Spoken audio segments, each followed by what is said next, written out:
You're listening to the Geekscape Network. Time to fire up the VCR. This one's my favorite.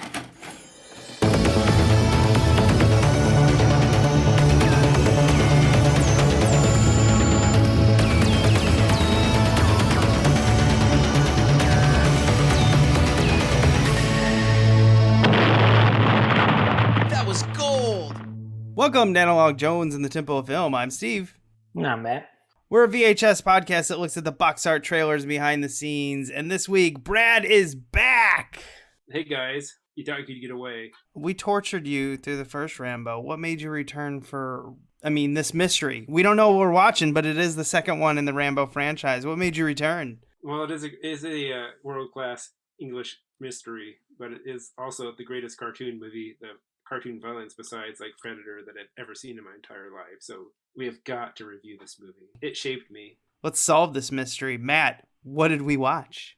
We're watching the first in a slew of confusing titles that come in the Rambo franchise with Rambo: First Blood Part 2 from 1985. Rambo John J., born 7/6/47, Bowie, Arizona, of Indian German descent. Joined the Army age 6/64, accepted Special Forces specialization, light weapons, cross-trained as medic, helicopter and language qualified.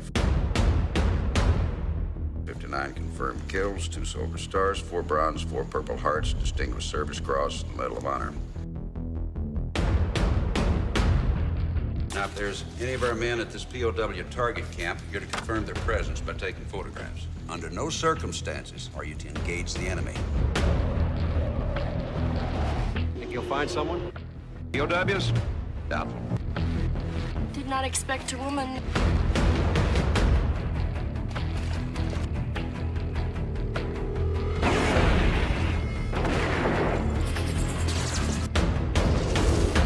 I'm telling you to abort, you goddamn mercenaries.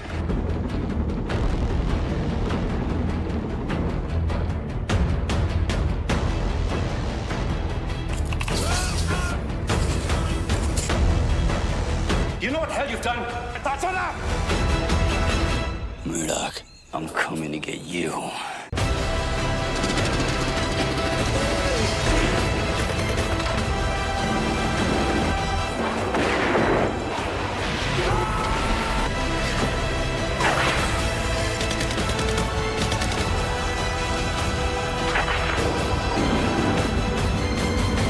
You're the one who's making the mistake. Yeah, what mistake?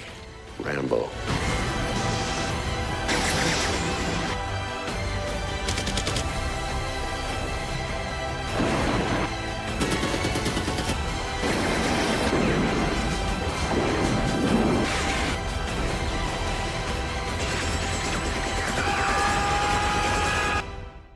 Also known as Rambo 2 or Rambo 2 First Blood, Rambo 2. All of them. We always looked for Rambo 2. And I don't know if there was like a mess up in the like little shitty computer that the store had where we were at, but we were like, where's Rambo 2? And they could never find it. And because I think they listed it as First Blood Part 2, and they didn't even put Rambo in their computer. But Rambo 3 was under Rambo 3. I mentioned in the last episode that like this was one that I watched all the time growing up. My family had the VHS and we watched it all the time. And we just strictly referred to this one as Rambo. Now, I mentioned in the last episode that I hadn't even seen First Blood. I hadn't seen the first one. And also, too, just as we're jumping into the franchise, I never saw 3 until we reviewed it for here. So, like, really, like, this is called Rambo First Blood Part 2, but to me, it was just Rambo. That was the title, and this was the one we watched. Oh, man, that had to be even more confusing if I went over to your house. Yeah, I'd be like, we're watching Rambo. That's what we would say, and then it would be this one. No, it's Rambo Part 2. And then you have another kid like, no, it's Rambo First Blood Part 2. And like, what the fuck? I mean, I totally was like, as I got older, I was totally the narc, and I was like, it's actually Rambo First Blood Part 2. It's a sequel because I was, you know, a nerd, film nerd growing up or whatever too. But like like I said, shorthand, it was Rambo. This was the one we watched. All right, Brad, what is your history with Rambo, First Blood, Part 2, the one in Vietnam? I believe we saw that at a drive-in theater in Hastings, Nebraska when I was a kid. Ooh, so you saw the first 2 Rambos in the theater? That's crazy. Well, I mean, this one, drive-through, but drive-in. Yeah, drive-in, whatever you want to call it, but a drive-through, yeah. But man, we saw this one, and this was totally this is a movie that we would go on family vacations and have the VHS player in the back of the car, and we just watched nothing but Rambo the whole time. You had a VHS player in the back of your car? We were kind of loaded back then, so. God, oh my God. We had the plug-in to the cigarette lighter that would power the VHS player, that would power the TV. That's crazy. You know what I had to do when I went on a family vacation? I had to read. It's fucking awful. Oh, I do not recommend it, kids. Keep your Game Boys and your Switches. Oh, let's introduce this. So this was released on May 22nd, 1995 in the United States. I bring up the United States because I noticed this one didn't make a big deal that it was released into China or anything like the first one. I couldn't find anything on it. So and I don't know. I'm just asking you guys to brainstorm whatever you say is right. Do you think this was not allowed in China? I don't know if it wasn't allowed, but sequels, as we know them today, still were in their infancy. They were still pretty early, and it's did people have kind of the interest in sequels then that they do now, and franchises and franchisability? I mean, 85 is kind of the middle of that. It has started, but it's not like it is today, where the sequel's the only thing we care about. So I wonder if, the first one just came, that was the one, and sure, there was a second one or whatever, but the first one was the one we were interested in. That would be my guess. I would say the infancy of sequels. And I would say we're in 2021, and we really don't understand the Chinese market at this point. Oh, I mean, we still have a difficult time understanding the Chinese market, but I get it. And maybe they were turned off, but the Chinese don't like the Vietnamese, and Rambo just kills a ton of Vietnamese in this movie, so I don't know what their aversion to that would be. Yeah, so I couldn't tell you. Looking at it, I just noticed that they didn't brag about this doing well in China or overseas or anything like that. So anyway, this was released on a budget of $25.5 million. So we'll play the game with Matt. What is the box office? Let me tell you some movies that were coming out at the exact same time in May of 1985. A View to Kill. Code of Silence. That's a good film. I'm telling you right now, folks. That's Orion, who distributed the first Rambo, or the first Blood. Jesus. We had Gotcha and Beverly Hills Cop. Oh, I should mention this one too. Police Academy 2, Their First Assignment. It's another franchise, that ended up having 7 sequels in it, so that one must have done well as well. Yeah, if I were going to shout in the dark guess again here, because I have no idea, but I'm assuming we got another 3 Rambo movies after this one. I'm assuming it made some good money. And the last one you said made 100-something million, I think. So I'm going to say 120 million this one made. It's pretty close. I think it's pretty close. We had a confusion. 125 million. 0.2 for the first one, but then Brad said 156, and he might have had worldwide. So just to help you out. Now, what was your guess again? 120. 120. Not even close. $300.4 million. What? I'm seeing 150 based on my Wikipedia page here. Yeah, that might be worldwide. That sounds like worldwide. 300. Oh, wow. Way off. Yeah, I'm guessing 150 was probably US then. What are you telling me? I can't trust Wikipedia? I don't know. I was looking up. So maybe the person who I read this from got this wrong, because I didn't get it from Wikipedia or IMDb. Oh, well, looks like I'm wrong. So you were very close if we're going to go on the Wikipedia. I don't know what's right. I'm checking Box Office Mojo here because that's my kind of go-to. So let's see what it says. It's got 150 million on Box Office Mojo. Yep. So 150 international, so about 300 million worldwide. So that's where you were at, basically. So domestic 150. So I was close, but still made more than I thought. It's enough to warrant a lot of sequels. I'm surprised they didn't do more sequels quicker, but maybe that had something to do with Stallone running out of fire or Stallone saying he didn't want to do anymore. At this point, I think we were ready for sequels. We had the fourth Rocky came out in 85. I think we got our fourth or fifth Friday the 13th. I think we were ready. I think this was the beginning of it. This sequels were happening. Yes. Yeah. And that's probably why it made so much money. Plus, I don't know if you guys remember the teaser trailer, or not so much remember. I know Matt and I did, because Matt wasn't born and I was way too young, but maybe Brad. The teaser trailer is just like Sylvester Stallone's muscles flexing, putting on his boots. He's putting his knife into his belt, and then he's got his background is fire, I believe. Yeah, and then it shows him putting on his headband, and then it just goes, Stallone is back in Rambo First Blood Part 2, and you're just like, holy shit. And that came out a year before the movie came out, so that kind of is incredible. It came out in the summer of 1984, and it was huge. People, apparently it, really got people pumped up for this film to come out the next summer. Yeah, this feels like we have crossed over into sort of the mainstream, into the zeitgeist. Like, we are making popcorn entertainment Rambo here. Mm-hmm. It's obvious. Like, this is the movie that took it into the stratosphere, really. Like, it's not even talking about quality of the movie or anything like that. This just lit up pop culture. You got to remember, too, that was the time we boycotted the Olympics in 1979 or 1980 against the Russians because they invaded Afghanistan.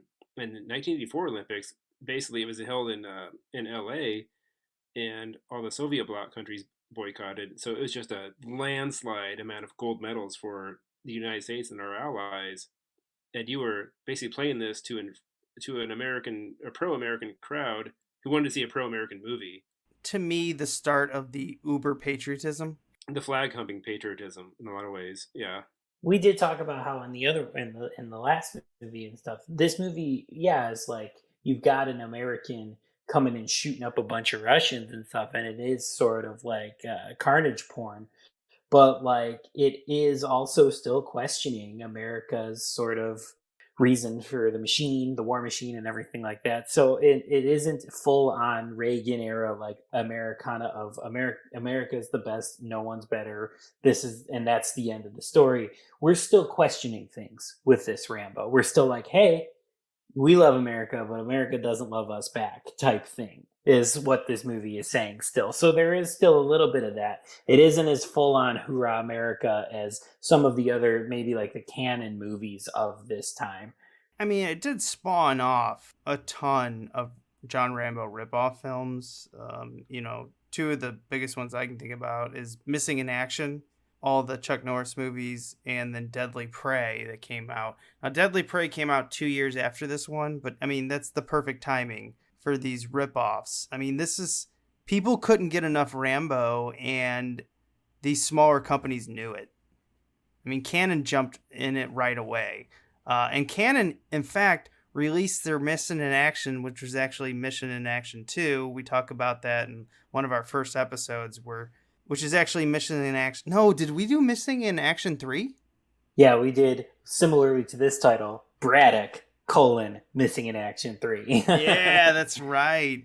Yeah, there's so many of these. America couldn't get enough of them. Was that the one? That was one Chuck Norris didn't get paid for? Yeah, that's the one. Yeah, that's the one where they were in some financial trouble. Yeah, Canon was falling apart. It was literally on fire. It was basically what was happening in Vietnam when all the troops left. It was like a scorched earth left behind. Some fun pre-production notes. Nowhere near as much as the first one. This one pretty much came together, but most of this is about the rights changing hands. But a few more, this movie is directed by George P. Cosmatos. He's Italian. Cosmatos, maybe his name is pronounced. Cosmatos. He directed Cobra, Leviathan, and Tombstone. And I wonder if, did Stallone pick him to do Cobra because he knew him and he knew he could basically just bully his way through the entire production? I don't know about that because Cosmatos has a very distinct style. Unlike Ted Kotcheff from the last movie, who, like I mentioned, was more like a journeyman director, just a director for hire.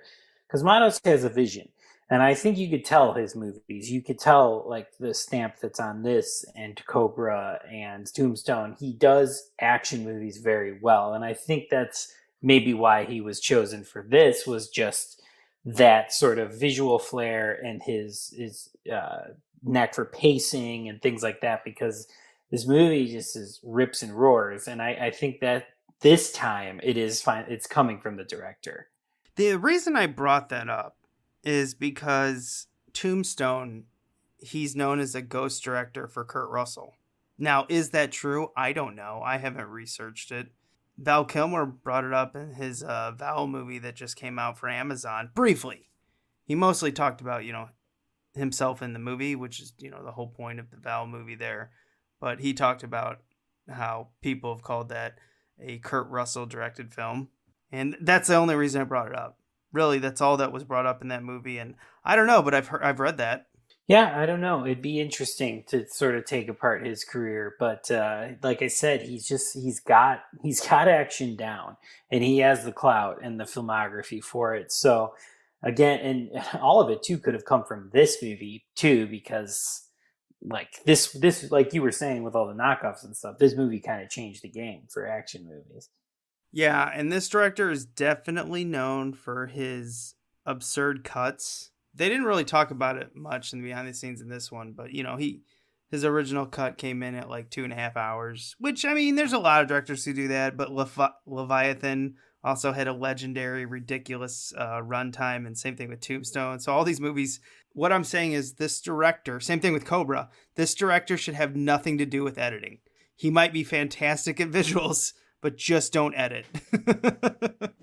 Yeah, and luckily here we have our good friend Mark Goldblatt, who is Mr. Editor, working on this movie too. So I'm sure that helped as well. I thought the screenplay was by Stallone and Cameron, though. Can you guys explain to me, like, how do you cut out Jimbo Cameron out of this? Like, so they didn't use any of Jim Cameron's story so much, but he did get, I guess, a little bit of his story carried into it. So here's what Stallone recalled. I think that James Cameron is a brilliant talent. I thought the politics were important, such as right-wing stance coming from Trautman and his nemesis Murdock, contrasted by Rambo's obvious neutrality, which I believe is explained in Rambo's first speech. I realize the speech at the end may have caused millions of viewers to burst veins in their eyeballs by rolling them excessively, but the sentiment stated was conveyed to me by many veterans. In his James Cameron's original draft, it took nearly 30 to 40 pages to have any action initiated, and Rambo was partnered with a tech-savvy sidekick. So it was more than just politics that were put into the script. There was also a simpler storyline. If James Cameron says anything more than that, then he realizes he's now doing the backstroke badly in a pool of lies. Well, that quote got a little dark at the end, but from what I could understand and other things is James Cameron thought it was really important to have politics play a heavy part in the story, and I think that's what stayed. But and then you mentioned like Rambo's sort of neutrality between it, Mm-hmm. So it is interesting. It seems like how funny would it have been if he had a tech sidekick? That would have absolutely fucking been a James Cameron movie. But the thing about Rambo is, you never know. Like, Rambo doesn't really, he never declares himself as a Democrat or a Republican. He's just Rambo. He's just American dude. I guess that's the neutrality of it. Like, he's just playing the good guy. He's just doing, no matter what, he's going to do the right thing. In this film, he's going after the POWs. They don't deserve to be kept in a prison, and I'm sure other storylines going down, they try to play that part. Some of the movies are more successful than the others. But basically, he's like this neutral fish swimming in this ocean of politics. Yeah, I didn't thought of that way, but that's, yeah. Yeah, I think it's interesting. I think instead of just being one way, it's a little murky. And I think that's what makes it more interesting. A neutral fish being taken advantage of by people along the way. A neutral fish who really gets the body count up in this. I think I read somewhere he kills like 74 people in this film, and he didn't purposely kill anyone in the first film. Now he inadvertently threw the rock at the helicopter, which killed the cop who fell in the rock. But in this film, he goes nuts. If you speak Russian or if you speak Vietnamese, like you have a very short lifespan in this movie. If you do speak Vietnamese, you better be a beautiful woman. Yeah. It's the only way you're surviving Rambo in this thing. Whew.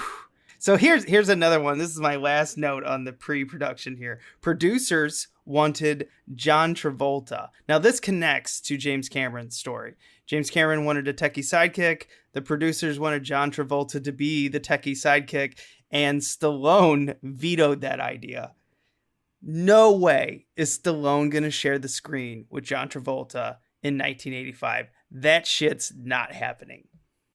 Yeah, it would have been quite the buddy sort of action thing. And it wouldn't have played. It wouldn't have worked at all. And those egos would not have let that happen, period.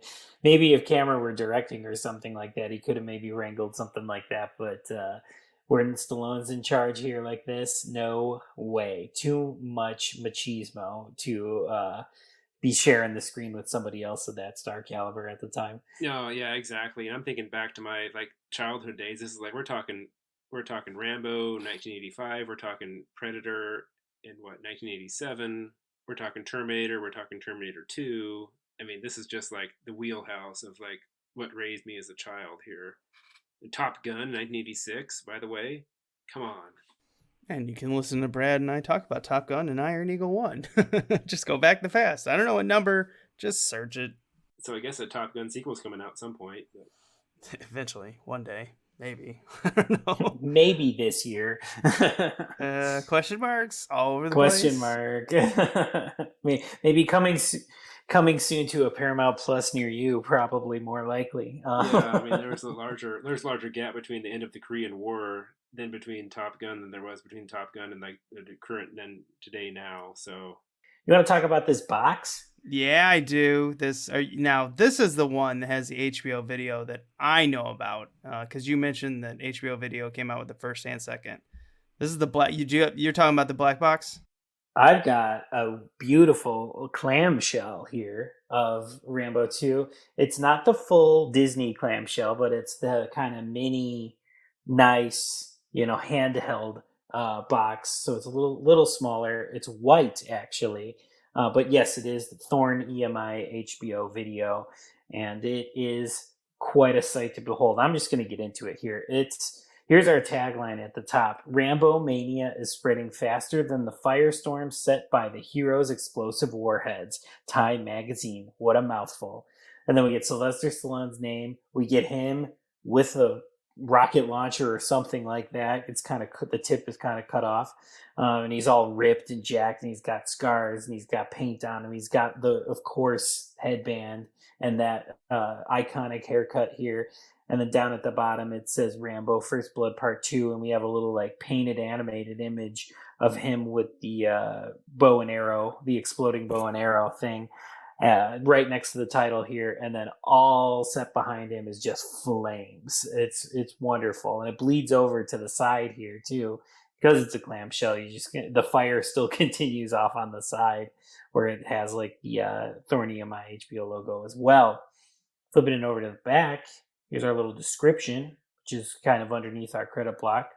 Rambo First Blood Part 2 is the explosive sequel to the box office smash hit First Blood. John Rambo is recruited for a highly secret and dangerous mission in the jungles of Vietnam to locate missing American POWs. Unbeknownst to Rambo, his mission has been compromised before it begins. Deserted by his own team, Rambo is left as a lone survivor in the hostile jungle with only his knife, bow, and arrows. Rambo, with the help of a Vietnamese girl, struggles against deadly odds. Triumphant, yet betrayed, he vows to bring his own brand of revenge to all those who have become his enemies. And we get two little stills. We get Rambo again with the bow and arrow kind of walking through the jungle. And then Rambo and I believe the girl running away from an explosion, it looks like. Yeah, well, I think that's when the mortars were going off, but... Her name is Julia Nickson. Like, I've watched some biographies of this film. Like, she said, like, years later, like 30 years after this film, she'd be filling up her with gas, and someone would come through like, "You are not expendable, Rambo." Oh God, really? That's how just monumental that role was. Yeah. It's really interesting because I think she is a Vietnamese actress. She's Singapore. Oh, Singapore. Okay. She's Singapore, yeah, but she plays Agent Pum Bao.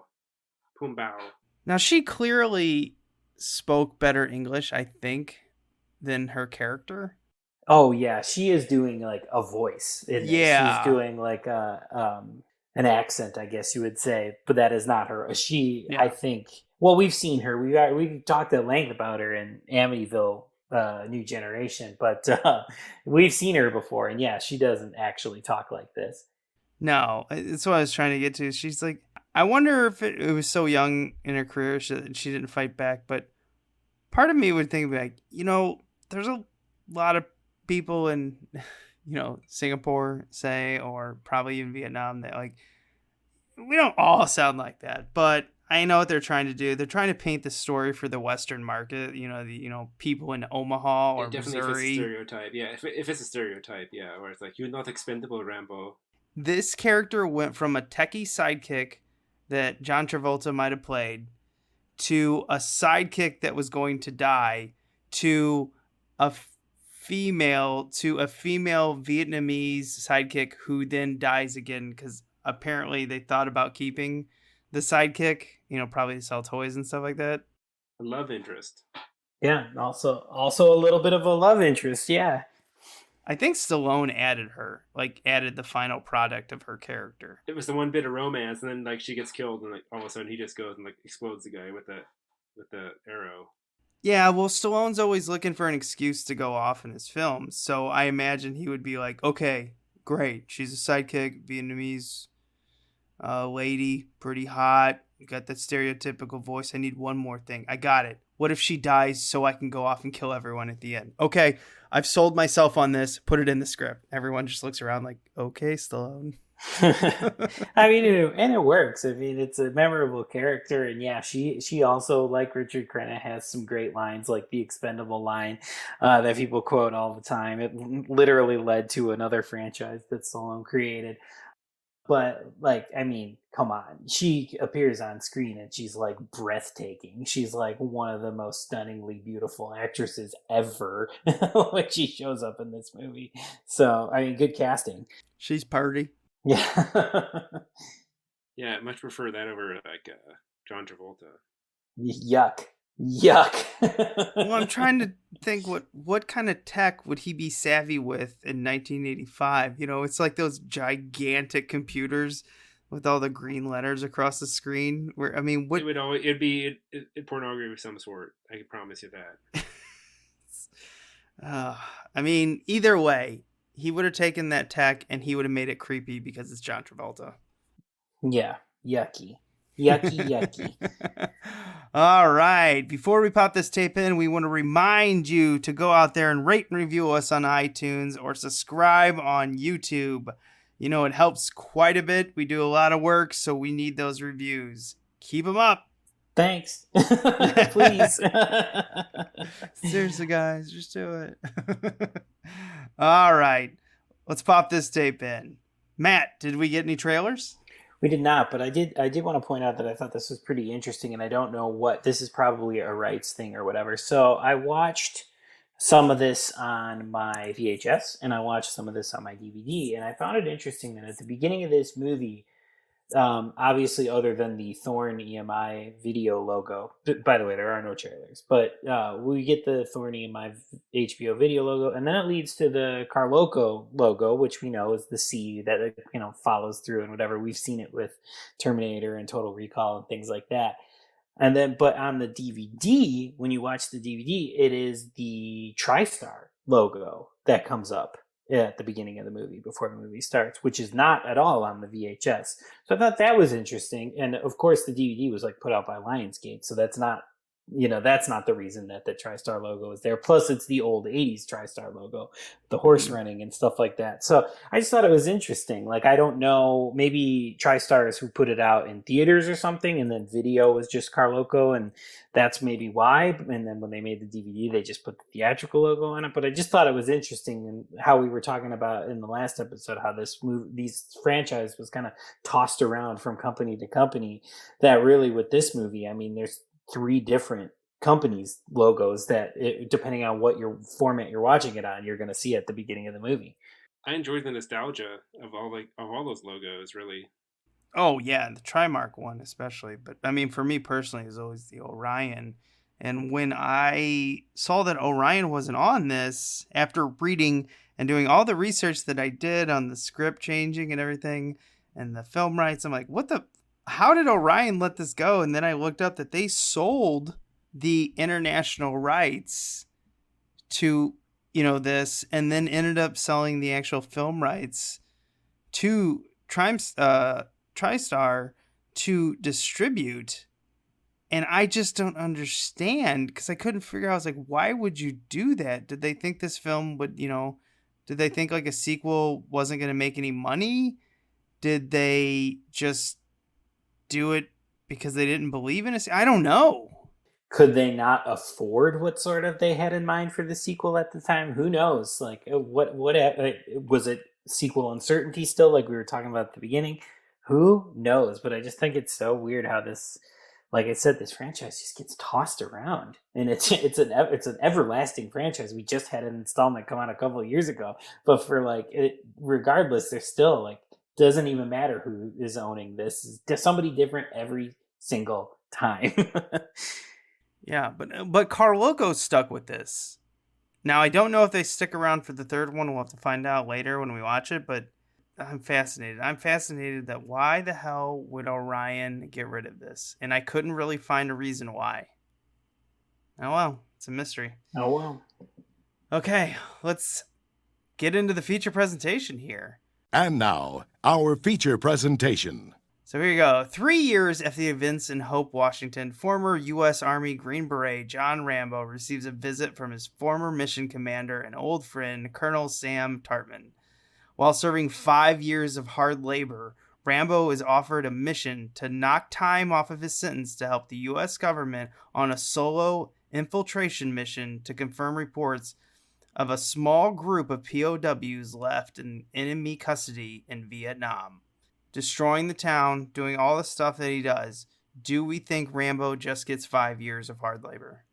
Well, I thought this movie was at 3 years after, but originally I thought Well, it is. It's 3 years after the events. It's 3 years after the events of Hope. Well, so is it 1975 or is it 1985 we're talking about? I think we're talking about 1985.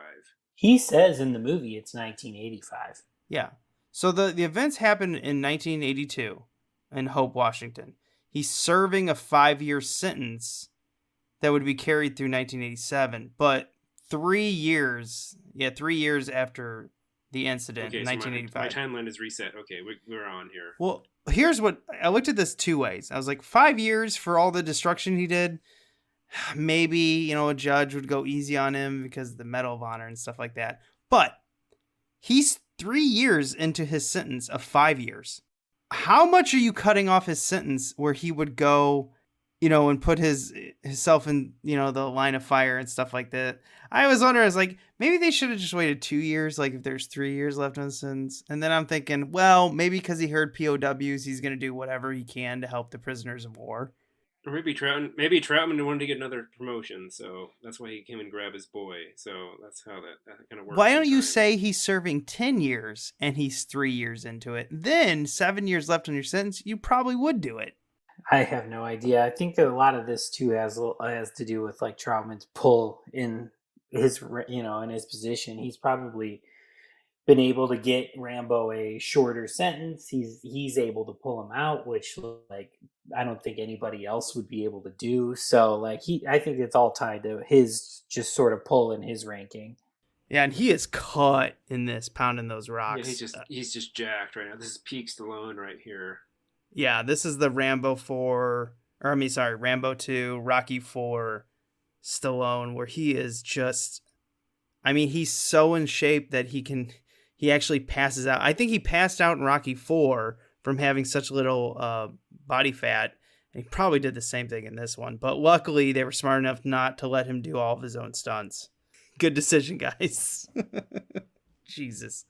This dude is insane. But let's continue on here. Rambo is taken to meet Marshal Murdock, the bureaucrat overseeing the operation. Rambo is temporarily reinstated into the U.S. Army and instructed only to take pictures of the suspected POW camp and not to rescue any prisoners or engage in enemy personnel, as they will be retrieved by a better equipped extraction team upon his return. Okay, that's my official written description. Here's what I'm going to say, and I want you guys just to go off on it. Did you hear that they're like, we put all these details into a computer and we printed out 3 names and John Rambo's one of them? Did you guys catch that? Yeah, your name was dug from one of 3 from a computer. Only 3 people are capable of parachuting out and taking pictures? Yeah, and who are the other 2? And, like, are they worse than prisoners? These guys could have been entire other movies unto themselves, really. Well, I hope one of them's Chuck Norris. Probably Braddock.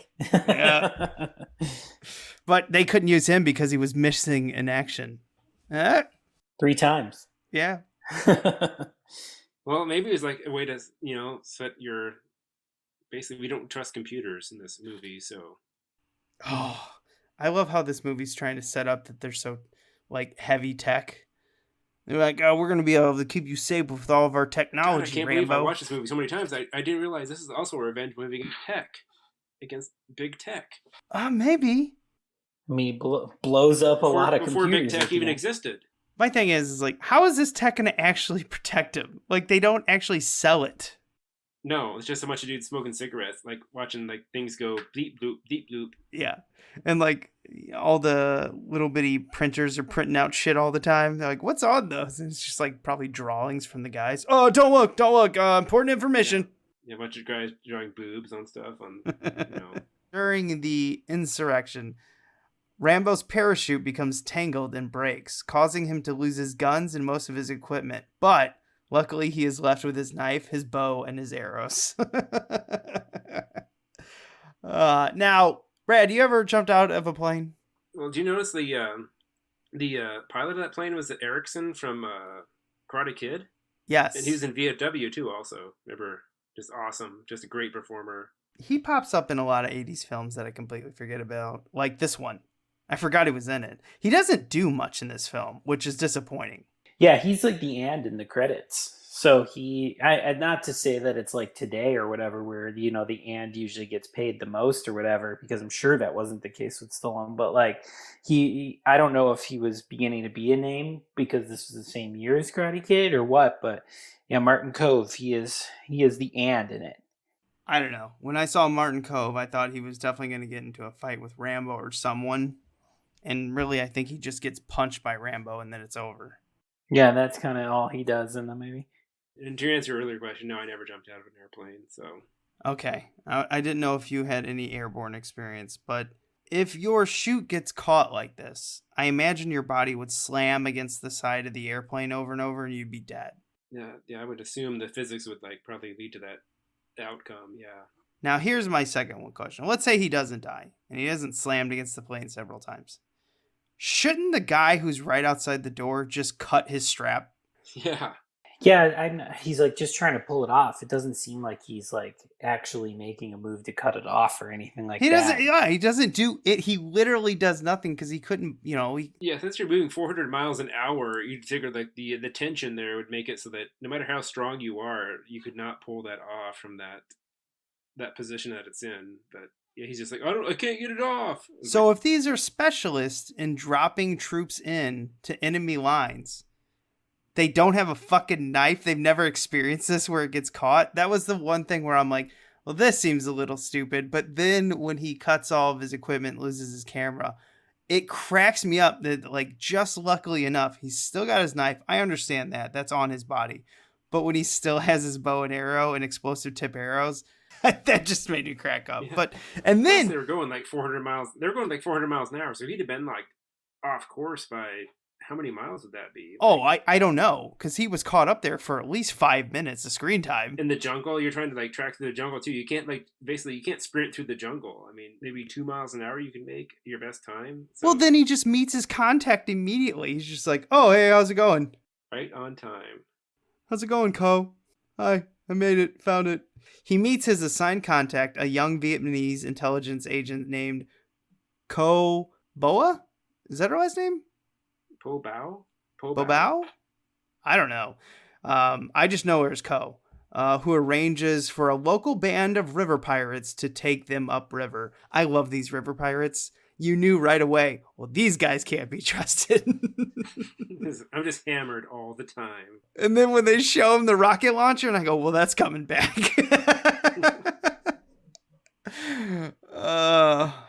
You know what? These 80s action films crack me up because they when they're going to do a callback, they hammer it in your head. It can't be subtle. It's got to be hammered in your head. Check it out. I got a rocket. I got a Soviet rocket launcher, a Soviet RPG here. It's like, we're never going to see this again for the rest of the movie.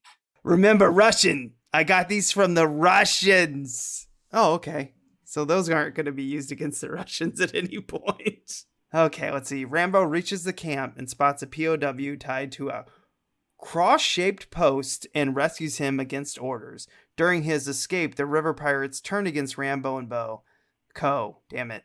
Remember, he shoots that guy he shoots the guy in the forehead too. Remember, the first guy Rambo kills, I think that poor teenage Vietnamese bastard gets shot in the forehead by Rambo. Mm-hmm. Yeah, well, yeah. And then when they turn against him, it forces the POWs and Ko to jump off the boat while Rambo kills the pirates and destroys the Vietnamese gunboat chasing them with the pirates' own RPG. I thought he used that rocket launcher at the end of the movie, which I don't want to bring up yet, but he actually blows up the boat. That rocket launcher, yes, but yeah. So there's two. Now, the kill that stands out to me is when he stabs a guy through the roof of the boat, and all the blood just comes pouring out like a Nerf gun, or like a super soaker. I was like, oh, sweet. That's the kill I love to see with the Rambo knife. That's really the second quarter of this movie, though. We're already in totally new territory from the first one. If we're kind of linking the franchise here, by the time we get Rambo killing kind of these first dudes and stuff like that, this is a different movie for sure. And yeah, it's gorier, it's way more violent. And yeah, Rambo does not have his kind of no kill thing that he was doing in the first one. This is carnage candy. Oh, I know, it's so good. So Rambo leaves Ko and continues on to his extraction helicopter while dodging bullets and mortar blasts, but the helicopter leaves them because Rambo has disobeyed orders. Now he found one of ours and everyone out. Trautman, to me, in this scene, I think seems a little naive that they would leave him. He's like, he's right there. What are you guys doing? I can't believe you're doing this. And they put a gun to his head. And I was like, he should have known these people were shady, right? This colonel's seen some shit. I mean, he literally says at some point in the movie, how typical this is or whatever, he makes a reference to it. So I don't know if he's just blissfully ignorant or what, but he knows deep down. I mean, Trautman wouldn't take a Coke from that space-agey Coca-Cola machine. He knew. Those guys are so badass that they don't even use coins to get the Cokes out of there. They just rip open the door and take them. I'm like, that's tough. And they're wet bodies. Yeah. Oh my god. When I was 12, I did the same thing, so you guys need to knock it off there. You had the key? Or did you just rip open the door? We had our Coke machine, we had the key. I just would open it up and just grab one. My god. That's the dream right there. As a kid, that is the dream. Yeah, I'll never forget the first time I experienced a vending machine at a job or somewhere where that was free, you just went up to it and hit it. It was life changing for me.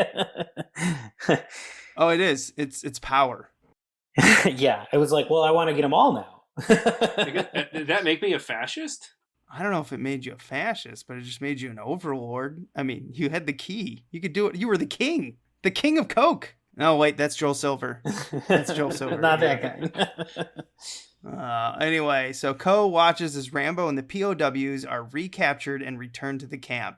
When Trautman confronts Murdock, he reveals that he never intended to save the POWs, explaining that Congress expected Rambo to find nothing, and that even if he did, Murdock would simply leave him to die, avoid having to deal with the issue any further. Trautman is then told he will be removed from the mission to keep him from trying to help Rambo on his own. Oh, this is where it just goes into like just batshit insane territory. This movie from here on out. Yep, the bureaucratic bullshit. Oh God, we're setting up some amazing lines. Oh man, when he's getting tortured. Yeah. Okay, so Rambo learns that Soviet troops are working with the Viet Cong army. Rambo is tortured by Colonel Podovsky and Sergeant Yushkin. They force him to contact Mission Control, but he refuses. Podovsky threatens to kill the prisoner that Rambo saved earlier, and Rambo agrees to talk to his superiors. On the radio, Rambo instead threatens Murdock by saying, "Murdock, I'm coming to get you. Thunderstrike!" Rambo overpowers the Russians and escapes with Kove, who snuck into the camp dressed as a prostitute. Murdock. He's here.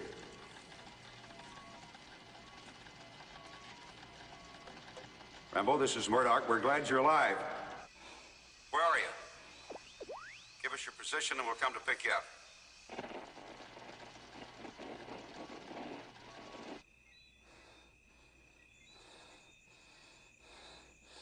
Murdock.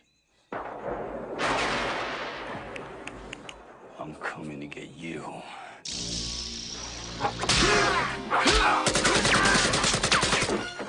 Any opinion on the prostitute stuff? It's typical for these type of movies. They always have this, like whether it's Vietnam or whatever place they're in. They always have like the prostitutes and the prostitute scenes and stuff like that. And like, you know what? It was a good cover for her to get in.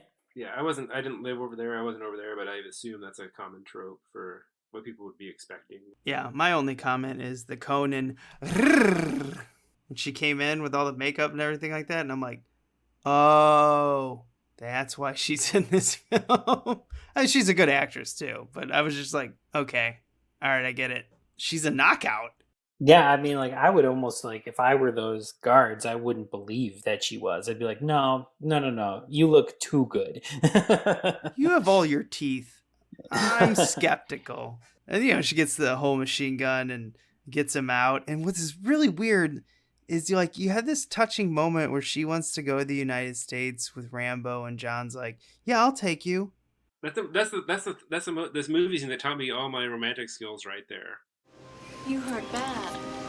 It's all right.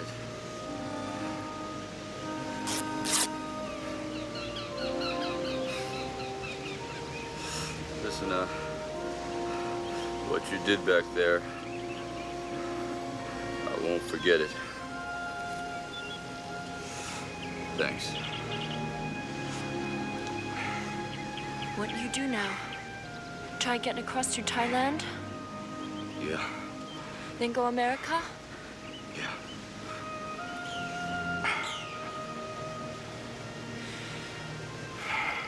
You take me with you? It's like, yeah, I'll take you to America. No problem. Boom, shot dead. He's like, I'm gonna go. I'm gonna just slip up I'm gonna bury my girlfriend for the last 10 minutes, and I'm gonna go put together my murderous bow and arrow. Oh, I know. So Rambo agrees to take Kove to the United States, and they kiss. As they start moving again, a small Vietnamese force attacks the pair, and Kove is killed. And an enraged Rambo guns down the soldiers and buries Kove in the mud while taking her necklace to remember her by. It's funny. I remember people talking about the necklace, and I forgot about it. I only remember him doing like the entire montage to get ready to do some damage, putting on, like, tightening up the bandana and stuff. Now that you mention this, I remember like hearing about a deleted scene where he just goes and puts his hands over the either her body or the mound of dirt and goes like, no, and it just got this uproarious laughter, and they just like, we have got to cut this from the movie. That doesn't surprise me. I mean, Stallone loves test screenings. He uses them. He uses them really well, so that doesn't surprise me. Yeah, I mean, he makes mass market movies. He's making movies for the people. So if that, that's what he wants. And yeah, he's gonna ham it up like that. Look at this movie. Of course, he's gonna ham it up. Hell yeah! So Rambo goes absolutely nuts, killing the Vietnamese officer who killed Kove with one of his explosive tipped arrows. Yeah, and in a very dramatic way too. Oh Jesus! That shot's amazing. Like he just shoots him with an explosive arrow and it blows him to pieces. It's what Cannon Cannon watched it and said, like, we can do that? We're putting that in every film. Yeah, I mean, I remember when I first saw this movie as a little kid, I think it was on somewhere, one of the family's house was watching the VHS or whatever, and I was kind of fading in and out, not really paying attention. But the moment that guy got blown up, I like scream laughed. I thought it was hysterical, and then I was tuned in. Then I was like, all right, what's going on in this movie? But I mean, that moment to me is so iconic and so like tied to sort of the beginning of me with this movie and with this franchise. To me, I think that's the official shot where it turns into a cartoon. I mean, you could point to a few other ones before that and everything, but that's officially where I'm like, okay, this is over the top. This is now gone to a point that it can never return from. You know what I mean? Franchise, it's no longer serious right now. It's cartoon violence at this point. Yeah. Rambo dodges a barrel bomb dropped by Yushin's helicopter. Yushin is the sidekick Russian, by the way. Rambo climbs on board and throws Yushin's to his death. Yeah, aboard a helicopter that looks very similar to a U.S. Black Hawk helicopter, not like anything the Russians had in their inventory. Well, that's funny because I read about that, and he takes control of the helicopter. What I thought was funny how do you learn to fly how do you learn to fly a helicopter? How do you learn to fly a Soviet helicopter? Rambo can do all this amazing stuff with guerrilla warfare and everything like that. That I understand. But how many Green Berets then on their off time then learned how to fly a helicopter? Really freaking hard to fly a helicopter. If any Green Berets out there are listening, write us in. Can you fly a helicopter? Our top market that we cover. I mean, I could see them learning it after they retired, for fun, or maybe they want a pilot's license, but I don't know. It's Rambo, they're selling right now that he can do anything. He's no longer a man. He's a superhero. He can fly a helicopter that's with the controls written in Russian. Yeah, he can do, like I said, I mean, language is nothing to him. That's how powerful Rambo is, or how delusional Stallone is, whichever. Rambo lays waste to the prison camp and wipes out the rest of the enemy forces before extracting the POW. God, this is this. I love this scene so fucking much, though. I love that whole scene so much. I mean, I still just watch that right now as an adult and just oh, this is fucking great. Oh yeah, Podovsky, pursuing them in a helicopter gunship, seemingly shoots the helicopter down and moves in for the kill. Having faked the crash, Rambo uses a rocket launcher to destroy the aircraft, killing Podovsky. I don't know what type of helicopter he was driving, but that thing looked awesome. I think it's variation of the Soviet Hind helicopter family. I can't say for certain, but one thing I can say for certain is that all the guys behind Rambo, when he fires off that rocket launcher, would probably have been incinerated. That'd have been a bad burn. I think Hot Shots, didn't Hot Shots make fun of it? Hot Shots Paul D? I think he fired a rocket launcher in the after, burn or whatever that they had from the rocket launcher, burned a guy's mustache or something like that. No? Okay. A hush over the crowd. No one remembers. I don't remember, but it's the entertainment value, though, is not to be diminished. Last movie paragraph. Rambo returns to the base with the POWs after using the helicopter's machine gun to destroy Murdock's office, confronts the terrified man with his knife.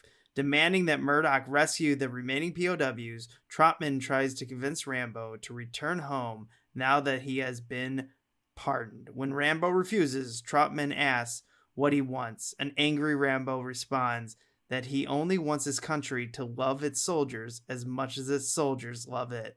Trautman asks Rambo how he will live now, to which Rambo says, day to day. With that, The film credits roll as Rambo walks off into the distance. The war, everything that happened here may be wrong, but damn it, don't hate your country for it. Hey, I die for it. And what is it you want?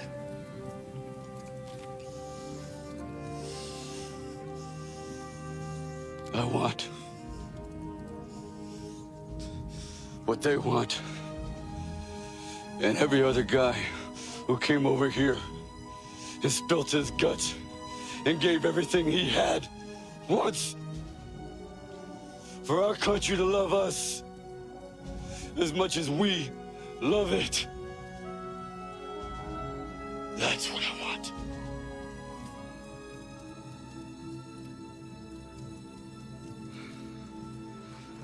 How we live, John. Day by day. What do we think of the ending here, boys? And we got Frank Stallone singing. song. I call him God Stallone. You've got the shirt on again, still, of course. He's a lot better singer than me. He's a lot better singer than me, so give him that. He's more than a man, but he's less than a god. He's a tiny god. A tiny god musician. He's Frank. Frank Stallone. So as a kid, I remember watching this with my uncle. Maybe it was on TV or something like that. And when he's firing the gun in the air, I asked my uncle, why is he wasting all of his bullets? And my uncle just goes, because it looks cool. There you go. Okay. I mean, that explains 95% of the 80s action franchise stuff right there. That's 80s action movie logic. Why? Because it looks cool. That scene right there where he's blowing up all the computers and firing the gun in the air is literally a GIF. Yes. I sent it to you guys. Yeah. Yes. It's so ridiculous. It's GIF worthy. Ugh. So I was doing some research here too. So I was looking at this movie. It got nominated for 1 Academy Award, and let me count how many Razzies. Razzie for Worst Picture, Worst Actor, Worst Screenplay, Worst Original Song, Worst Supporting Actress, Worst New Star, and Worst Director. And it won the Razzies for Worst Picture, Worst Actor, Worst Screenplay, Worst Original Song, Worst Supporting Actress. Oh, it actually didn't lose. Yeah, actually didn't win Worst Supporting Actress for the Razzies. But come on, guys. It was nominated for the Academy Award for Best Sound Editing. Yeah, the Golden Raspberries can go fuck themselves.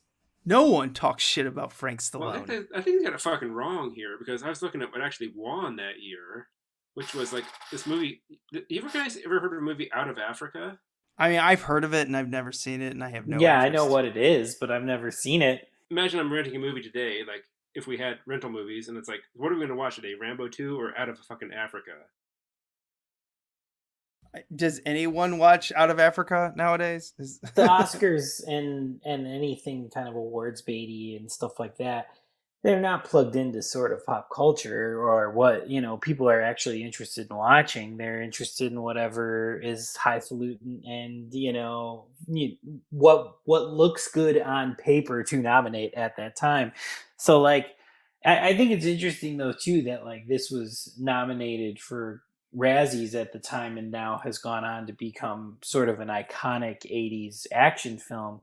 I'm wondering if, you were in sort of a film world in 1985, 86, how this movie was kind of considered. Was it kind of considered just like too over the top and silly, or like, and I'm not talking about like the Oscars. I'm just talking about if you're a film fan at this time, like kind of like, we are today or whatever.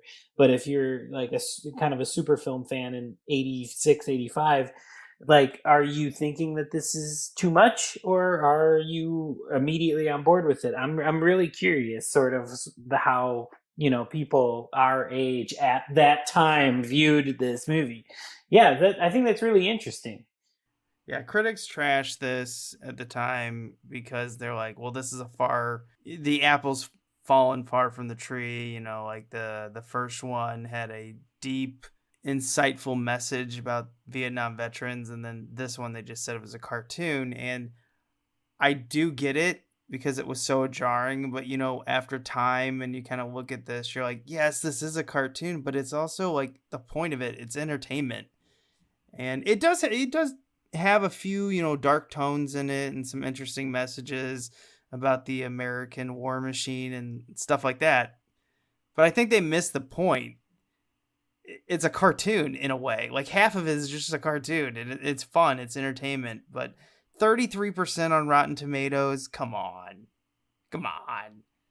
And like getting all the Golden Raspberry Awards, no. The thing is like the whole Oscars, you know, every judge got wet when they saw that Robert Redford and Meryl Streep is in a movie.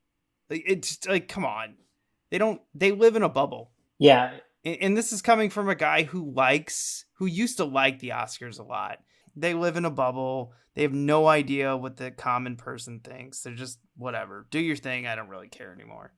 Yeah, and then who has kind of the last laugh? This movie goes on to become iconic and sort of a gold standard for over-the-top these war-ish action movies.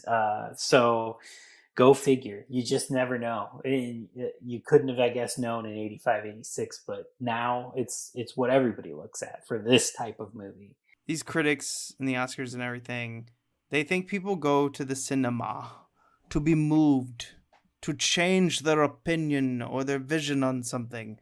And most of the common man and woman or children, we're going to the theater to be entertained. That's it. We want to be disconnected from our life and watch something stupid or fun or stupid fun, whatever it is. That's the last I'll say about the Oscar judges. They can shove it up their ass. You cannot be more correct in that statement. Yeah, it's just like we just come to be disconnected. Like, just let me see something that disconnects me from stuff I have to deal with on a day-to-day basis. Which is like, you know, that's the Marvel appeal. I know, Matt, you don't like Marvel's like stuff so much, but I mean, it appeals to a lot of people still. So yeah, they have the awe factor. Rambo in like canon films, they had the holy shit factor. Marvel's got this awe because, you know, their fight scenes are, you know, take years to construct and put together. It's just awes you. Like, that's my opinion on it. I don't know if everyone feels that way, but yeah, I'll take 7 Rambos over Marvel any day. I'm more into this kind of stuff than that kind of stuff. I love your Marvel takes, man. They're just the best. I could just go on and on. You guys know more movies about me. I don't know anything about movies, man. I'm just a dude, bro, who's like, Schwarzenegger's awesome, Rambo's ripped. Look here, I'm a filmmaker. I've been a film super fan my whole life, and I'm still more like Schwarzenegger, action, Rambo, Terminator. Yeah, these are my favorite things. That's how I am too. So I mean, to me, Marvel is kind of like the watered down version of kind of the stuff that I love. It's like I love like the big action scenes, the big fight scenes, but to me, Marvel's just like CGI. All made on the computer, no love, mass market. Seems like one movie's the commercial for the next one. Exactly. Made by 400 people, made by committee movies and stuff like that. You know, I'll take analytics. Yeah, what analytics say people want to see. So exactly, you know, the Netflix effect on movies or whatever. But I'll take a George P. Cosmatos movie any day of the week over that. Yeah, I'll take this one over half of the Marvel films easily. There's a few that I'm like, I kind of like those. Guardians of the Galaxy, stuff like that. But this film's fun. I really, you know, you can tell it's fun too because, you know, like Spawn, the Rambo, the Force Freedom cartoon, you know, they had a Sega game, an NES game, a Commodore 64 game. They even had a company that came out with an arcade game in 1986, which ended up being called Akari Warriors. It was developed originally to be Rambo, but they developed the game but never secured the license, and then ended up releasing it in Japan under Akari Warriors, and I think it actually had Rambo in the title there. But by the time it made it to the U.S., they asked Stallone if he would give his likeness for it, but it was too late. They already constructed all the arcade machines and then sent it out. It's actually a really good game. It's much, much better than the NES-based First Blood Part 2 game, which leads to another confusing thing. The movie was confusing enough for us, but we looked for the first Rambo NES game all the time when we were kids. And we didn't have the internet and all this stuff back, you know, you guys know this as well as I do. So we just assumed our video store didn't have it. And then, when I get to college and I get more into collecting NES games, I'm like, wait a minute. First Blood doesn't actually exist? The first NES game was Rambo First Blood Part 2? That's so fucking confusing. Just call it Rambo. No, they have to tie it exactly to that movie, that one movie. Like it's not an overall thing. It's Rambo First Blood Part 2 : the game. Yeah, and oftentimes those games are produced on a tight timeline too, so the quality is often shit because it's like you have to have a release date to coincide with the movie release date. That's why so many of them like take another game that was developed by a company and change the sprites and the backgrounds and stuff like that and just figure out a way. Better idea. Yeah. Yeah. That's why so many are so confusing. And I think that's the same thing they did with the Rambo game here. Because I remember putting in the game and at one point you're fighting bats and spiders. And I'm like, what the fuck? It's whatever Castlevania thing they had started or whatever that they were able to convert. It reminds me there was a Goonies game. There was a Goonies game on NES that was freaking awesome. Yeah, wasn't there a Goonies? It was called Goonies 2. I think it was freaking awesome. Yes, I had that game, and I'm not even a gamer, and I had Goonies 2 because I was like, this is so weird, I have to get it. Like, the fact that there's a part 2 game. And I think Gremlins 2 did the exact same thing, where there is no Gremlins 1 game. Now, that one I understand, because Gremlins came out, 84? Yeah.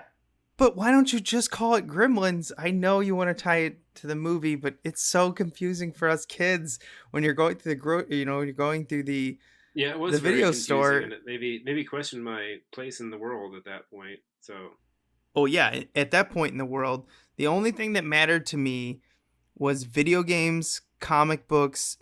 I think that's about it.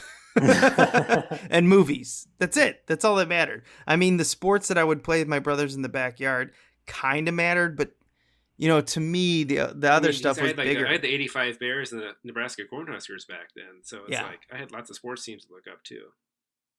But you lived in a very small world back then, and I can tell you right now, the confusion of where is the first Gremlins NES game was a big deal to me. Well, and also too, I mean, like you like I always talk about it when we were talking about videos and stuff like that, like video stores and stuff like that. How often did your video store not have the movie you were looking for? Like it had RoboCop 2, but it didn't have RoboCop 1. So of course you're gonna think that for like games too, because again you don't have the internet. So it's like if they're missing videos, they're probably missing games too. So I could see why your brain would go that way, and why us as kids would think that. And back again before the internet, we could just look it up in 2 seconds. Exactly. Oh, it drove me absolutely nuts as a kid. Good thing we have the internet to like tell us the truth these days. So yeah. Whoops. Oh yeah. Well, there's 2 sides to that coin. Whose truth? The truth you want to find when you search it. Whatever truth you can pad your views on life with whatever bullshit you want. Anyway, let's move on to the museum.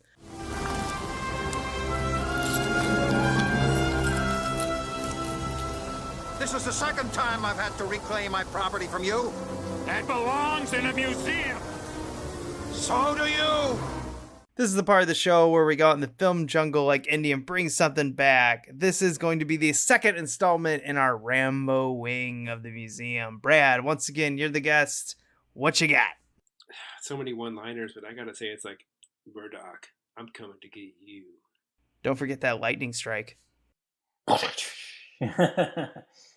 Actually, it's storming literally right now as we speak, so we could have that at any point. Yeah, just please don't knock out the power. We really want to record this episode. Yeah, that's a good one. I love that line. I mean, that thing is in the trailer. It's just like pumps you up. Like, fuck yeah, coming to get you, Murdock. I don't even know who Murdock is, but we're coming to get you. If Rambo's coming to get you, you're gonna Soviets, get fucked even up. the Soviets, like, what the fuck? This guy's really fucked up. I know. They're about to kill his friend. He's like, okay, I'll read it. They just immediately like, Murdock, coming to get you. And they're like, Jesus Christ, this guy just doesn't give a shit. And then he just knocks him out. And then before you know it, a prostitute's helping him escape. It's not even a prostitute. It's Kove. All right, Matt, I've got 2 of them, so even if you take my one, I got another one. I got a backup, so go ahead and go. Exploding arrows. It's the best. It's the best. You watch a guy get blown up from an arrow, especially when you're like a 6-year-old kid and you don't know it's coming, and you see somebody do a bow and arrow and you're like, oh, cool, he's going to get hit with that arrow. And then boom, body parts everywhere. Game changer. Loved it. That's what hooked me into this series. Hey, Brad, when you were in the military, what'd you do with your exploding arrows? Yeah, they were very reticent at like giving us exploding arrows or ammunition or anything really that could like cause another person to like lose their life. So, are you saying they look down upon shit like this? Well, I wasn't like one of the elite dudes, so I couldn't tell you. So they don't want you guys blowing up each other. Well, they don't want me like shooting exploding arrows at somebody. I can promise you that. So. Yeah, so they don't want you to kill other soldiers in your unit. Check. Okay, all right. Maybe this military's a little smarter than I thought. I thought everyone would be given exploding arrows. They were like, go shoot the people you hate. America! Yeah, it wasn't like, my experience in the military was not to be paralleled with the experience of John Rambo in the military. So, yeah. Let's get that out of the way right away. We should have got that away first off. I did read something funny that this movie is at one point was used by Iranians to train their soldiers. I'm not even kidding. That's a real thing. It was shown in their boot camps. I read that and I'm like, that can't be true. But it's got to be true. It's so crazy. It's got to be true. Exactly. Yeah, most of those guys are probably pretty cool. It's just like some of the orders they have to follow aren't that good. So. Mine is, I've already spoke about it, when he shoots the gun in the air and kills all the computers. I find that truly hilarious. And then he just goes right after Murdock, and Murdock's like, please don't kill me. That entire scene I fucking love, because that's the Rambo I know. Very satisfying. He's just like, You guys going to talk about the Rambo cartoon show in the next episodes or not? Because I never saw that in my entire life. No, that's all we're going to talk about is in this one, because it came out a year. It did like 65 episodes, which... I never saw one. Yeah, I've only seen the intro and maybe a little bit of one on YouTube, but I even texted you guys today, who the fuck is Savage? And then I realized, oh, this toy commercial, the toys aren't based off the movies, they're based off the cartoon. That makes sense. I just never realized it. Yeah, the only connection, I didn't know the cartoon even existed. I've never seen it. I still never seen it, but I had the toys, but I didn't realize it was based off of a cartoon. I just thought it was a Rambo toy. I remember them looking like He-Man just a bit. Mine were like the little guys. I don't know. They didn't really look like He-Man. They were more just like the little G.I. Joe kind of action figures. Yeah, because the toy commercial I looked at today, they kind of looked a little bit bigger like He-Man, but I think there were the 3/4 Rambo toys also. So I wonder if the 3/4 Rambo toys were based off the movie and then the larger ones were based off the cartoons. Maybe. Yeah, I had the 3/4 Rambo guy, a little guy. That'll end it this week for our Rambo First Blood Part 2 review. It's a long title, folks. Thanks for being back on again. Brad, thanks for coming on. Thanks for giving us your perspective, your theater experience perspective. It still blows my mind that you saw both of these in the theater. Yeah, I've been alive for a long time. All right. Would you say you're too old for this shit? You could say that, yeah. Wrong franchise, but anyway. All right, thanks for coming on, man. It was a blast. Matt, it's good seeing you again. Yeah, thanks for coming on. Good chatting with you. Always a pleasure. Steve, good seeing you again. We'll hang out, both you guys, next time we're up in Chicago. Remember to be kind. Rewind.